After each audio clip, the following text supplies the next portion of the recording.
Қайырлы күн, мен заңгер Тоғжан. Сіздерге ескертусіз оқ ату баяндамасын оқуды жалғастырамыз. Кіріспе, әдістеме және дерек көздер. Бұл есеп іс-шараларға қатысушылармен және олардың туыстарымен жеке сауалнама жүргізу және олармен байланысу, жергілікті жерлерде ақпарат жинау, бұқаралық ақпарат құралдарынан және жеке тұлғалардан алынған бейне материалдарды, жазбаша құжаттарды, қаңтар оқиғаларына қатысушыларға қатысты қылмыстық істердің жекелеген қолжетімді материалдарын, сондай-ақ интернеттен және әлеуметтік желілерден алынған ақпаратты зерделеу әдісімен жасалды. Сондай-ақ қолжетімді ақпараттық материалдар мен аналитикалық жазбалар, адвокаттармен және заң кеңесшілерімен байланыс, оларға қатысушыларға қатысты қылмыстық істерді қудалау жөніндегі отырыстары, сот кабинеттерінің ресми құжаттары және өз қорытындылары негізінде, сондай-ақ өзге де ақпарат негізінде жасалды. Осы баяндамамен жұмыс барысында қолда бар деректі журналистік және сараптамалық дерек көздер, сондай-ақ қаңтар оқиғалары бойынша жарияланған есептер мен талдамалық жазбалар пайдаланылды. Құжаттау 2022 жылдың 5 қаңтарында басталды. Ал 2022 жылдың 4-5 қаңтарында 139 адамнан тұратын оқиғалар бойынша зардап шеккендер мен қаза тапқан азаматтардың алғашқы тізімдері 11 қаңтарда интернет қолжетімді болғаннан кейін әлеуметтік желілерде жарияланды. Құжаттандыру орталығы қаңтар 2022-ге байланысты барлығы 600 істі құжаттады. Оның ішінде 579 іс азаматтардың куәліктері бойынша, 9 іс мемлекеттік органдармен хат алмасу нәтижелері бойынша және 12 іс нақты оқиғалар бойынша болды. Сауалнамаға қатысқандардың арасында 542 ер адам мен 37 әйел болды. Қазақстанның 9 қаласынан Алматы, Талдықорған, Шымкент, Тараз, Ақтөбе, Қызылорда, Семей, Өскемен және Атыраудан қаза тапқандардың 217-сі анықталды. Олардың 175-і құжатталған. Мәйітханадан алынған анықтамаларға және туыстарының көрсетулеріне сәйкес 95%-ның оқ жарақаттары бар. 2022 жылдың 13 қаңтарында азаматтық еріктілермен Қазақстан 2022 орг сайты құрылды. Ақпарат беру мен кері байланыс және құжаттарды жинау үшін әртүрлі әлеуметтік желілерде парақшалар ашылды. 14 қаңтарда іргелі құқықтарды қолдау мақсатында құқық қорғау альянсы құрылды. Оның басты мақсаты хронологияны объективті және бейтарап орнатуға, наразылықтар барысында барлық тараптардың іс-әрекеттерін талдауға және азаматтардың іргелі құқықтарын сақтауға жәрдемдесу болды. Құжаттар мен биліктің әрекеттері. 2022 жылдың 5 қаңтарында бүкіл ел бойынша төтенше жағдай ресми енгізілді. Президент Тоқаев Қазақстан Республикасы Қауіпсіздік кеңесінің төрағасы қызметіне кірісті және ұжымдық қауіпсіздік туралы шарт ұйымына мүше мемлекеттерге терроризмге қарсы операцияны жүргізуге әскери көмек көрсету туралы сұрау сауалымен жүгінді. Сол күні сағат 17-ден кейін Алматы қаласында, содан кейін Қазақстанның барлық аумағында ғаламтор өшірілді. Ұялы байланыс жұмыс істеді. Алматы қаласында ұлттық қауіпсіздік комитетінің бірінші орынбасары Самат Әбіштің қамауға алынғаны туралы қауесет тарай бастады. 6 қаңтарда мемлекеттік сатқындық фактісі бойынша Қазақстан Республикасы қылмыстық кодексінің 175 бабы бойынша Қазақстан Республикасы ұлттық қауіпсіздік комитетінің төрағасы Кәрім Мәсімов және оның қол астында жұмыс істейтін 5 адамы ұсталып, уақытша ұстау изоляторына қамауға алынды. Сол күні еліміздің барлық аумағында террористік қауіптіліктің соңғы қызыл деңгейі енгізіліп, терроризмге қарсы операция режимі белгіленді. 7 қаңтарда президент Тоқаев Твиттерде елдегі жаппай наразылықтар туралы бірнеше хабарлама жазылды. Ол атап айтқанда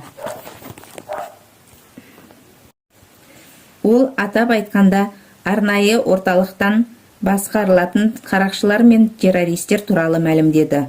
Ол сондай-ақ Алматыда террористік шабуылдардың кем дегенде 6 толқыны жасалғандығын, ал шабуылшылардың жалпы саны 20 мың екендігін мәлімдеді. Олар полиция мен жас сарбаздарды ұрып-соғып өлтірді, әкімшілік ғимараттарды өртеп жіберді, жеке үйлер мен дүкендерді тонады, бірнеше азаматты өлтірді, жас әйелдерді зорлады. Менде террористермен ешқандай әңгіме болмайды. Біз оларды өлтіруіміз керек деген пікір болды. Сол күні ол ел азаматтарына үндеу жолдады. Онда ол құқық қорғау органдары мен армияға ескертусіз оқ атуға бұйрық бергендігін мәлімдеді.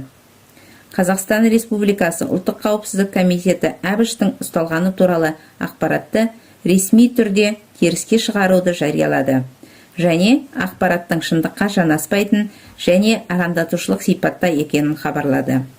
Қазақстан Республикасы Ішкі істер министрлігі тазарту кезінде 26 қарулы қылмыскер қаза тауып, тағы 18 адам жараланғанын хабарлады. Сонымен қатар, қауіпсіздік қызметкерлері бүкіл ел бойынша 3000 адамды ұстады.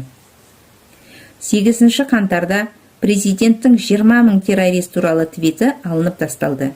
Және 2022 жылдың 5 маусымында президент 20 мыңға келетін болсақ, бұл көрсеткішті бұрынғы құқық қорғау органдарының басшылары ұсынды. Бұл бүкіл ел туралы болды. Және ол халықаралық сарапшыларды шақырудың қажеті жоқ деп санады. Қазақстан Республикасы Ішкі істер министрлігінің арнайы бөлімшелерінің, Қазақстан Республикасы қорғаныс министрлігінің және ұлттық ұланның жиынтық күштері Алматы қаласы мен Алматы облысында ұсталып жатты. 9 қаңтарда Қазақстан Республикасының сыртқы істер министрлігі шетелдік бұқаралық ақпарат құралдарындағы бірқатар жарияланымдар үстіртін және біржақты сипатқа ие. Және Қазақстан шетелде дайындықтан өткен жақсы үйлестірілген террористік топтардың қарулы агрессиясына ұшырады. Шабуылшылардың арасында радикалды исламшыл топтардың шиеленісу аумағында жауынгерлік тәжірибесі бар адамдар бар деп мәлімдеді. Ұжымдық қауіпсіздік туралы шарт ұйымының күштері туралы хабарлағандай, олар Қазақстан аумағында уақытша болады. Және қазақстандық тарап алғаш рет жүгінген кезде елден кетеді. Алғаш рет адам шығыны туралы хабарлады. Осыған байланысты 2022 жылдың 10 қаңтары елде жалпы ұлттық аза тұту күні болып жарияланды. 10 қаңтарда Қазақстан Республикасындағы жағдай тұрақтанды және бақылауда болды. Террористік қатерлі ошақтары бейтараптандырылды. Алматы, Қызылорда, Талдықорған және Тараз қалаларындағы террористер басып алған барлық әкімшілік нысандар босатылды. Аса маңызды стратегиялық объектілер мен қару-жарақ, оқ-дәрілер сақталатын орындардың қауіпсіздігі қамтамасыз етілді деп ресми жарияланды. Сол күні түрлі экстремистік ұяшықтарды бейтараптандыру туралы ақпарат пайда болды. Ал 11 қаңтарда президент Тоқаев парламентте қаңтардағы оқиғаларды бағалау туралы сөз сөйледі. 13 қаңтарда Қазақстан Республикасының бас прокуратурасы бұқаралық ақпарат құралдары үшін ресми ақпарат ұсынды. 13 қаңтарда билік терроризмге қарсы операцияның тұрақтанғандығы мен аяқталғанын және елдің 14 аймағында террористік қауіптіліктің қызыл деңгейінің тоқтатылғанын хабарлады. 14 қаңтарда Самат Әбіштің Қазақстан Республикасы ұлттық қауіпсіздік комитетінде жұмысын жалғастырып жатқаны, бірақ демалыста екендігі туралы ақпарат жарияланды. Алайда ол 17 қаңтарда жұмыстан шығарылды. 21 қаңтарда Қазақстан Республикасының сыртқы істер министрлігі жаңа мәлімдеме жасады. Онда 20 қаңтарда Европарламент қабылдаған қарар бір жақты және онда Қазақстандағы қайғылы қаңтардағы оқиғаларға объективті баға берілмегендігін атап өтті. 22 қаңтарда билік екі қоғамдық комиссияның құрылғаны туралы хабарлады. Адвокат Айман Омарова бастаған ақиқат және жаңа бұйрықтарға бағынғысы келмейтін полицейлердің арасында арандатушылар бар деп хабарлаған адвокат Абзан Құспан басқарған аманат болды. Әрі қарай ол біздің мақсатымыз қылмыстық мақсатқа ұмтылғандарды игі ниетпен бейбіт митингке шыққандардан ажырату. Мақсат бейбіт демонстранттарды жаппай азаптау мен қудалаудан құтқару. Оларды үйде күтіп отырған отбасыларымен біріктіруге көмектесу деп мәлімдеді. Екі комиссияда қылмыстық іс материалдарына және тергеу изоляторларына қол жеткізіп, заңсыз ұсталғандарды босату жұмыстарын бастады. Қазақстан Республикасының адам құқықтары жөніндегі уәкілі Эльвира Азимовамен бірге уақытша ұстау изоляторлары мен тергеу изоляторларын аралау үшін аймақтарға іс сапармен шыққан. Наразылық білдірушілерді ұстаудың заңдылығын тергеу шараларына құқық қорғаушы Жеміс Тұрмағанбетова да қосылды. 2022 жылдың ақпан айының ортасында бұқаралық ақпарат құралдарында алғаш рет Ақиқат комиссиясының атынан Ұлттық қауіпсіздік комитеті көмегі арқылы біздің арнайы қызметкерлеріміз тәртіпсіздік орнатқан деп көпшілік алдында ресми түрде айтылды. Халықаралық реакциялар және мәлімдемелер.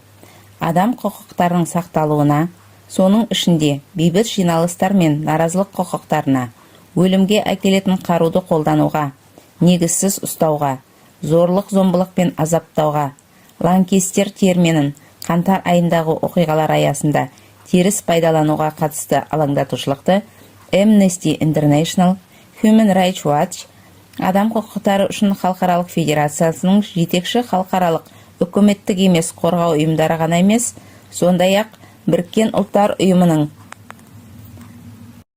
әр түрлі мекемелері мен мандаттары, атап айтқанда, қауіпсіздік күштері мен наразылық білдірушілерді зорлық-зомбылықтан аулақ болуға шақырған Біріккен ұлттар ұйымының адам құқықтары жөніндегі жоғары комиссары Мишель Бачелет болды.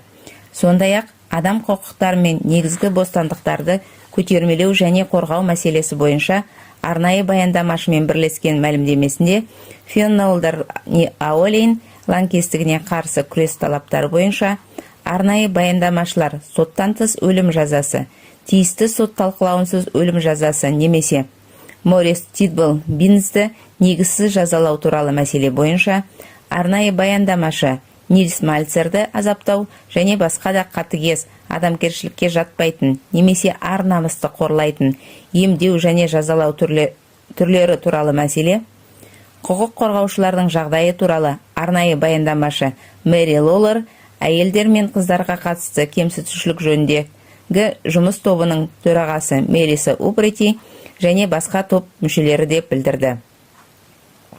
Бұл алаңдаушылық кейінірек халықаралық ұйымдардың қаңтар оқиғаларына тәуелсіз халықаралық тергеу жүргізуге шақыруында да айтылды. Дәл осы үндеу 2022 жылғы 20 қаңтардағы Европарламенттің 2022-2505 қарарында қамтылды. Ол Қазақстан үкіметін саяси дәлелді айыптарды алып тастауға, негізсіз ұстаудың барлық түрлерін тоқтатуға, негізсіз ұстаған демонстранттар мен белсенділерді дереу босатуға және 2 апталық наразылықта Қазақстан халқына қарсы жасалған қылмыстарды тиісті халықаралық тергеуге бастамашылық етуге шақырды.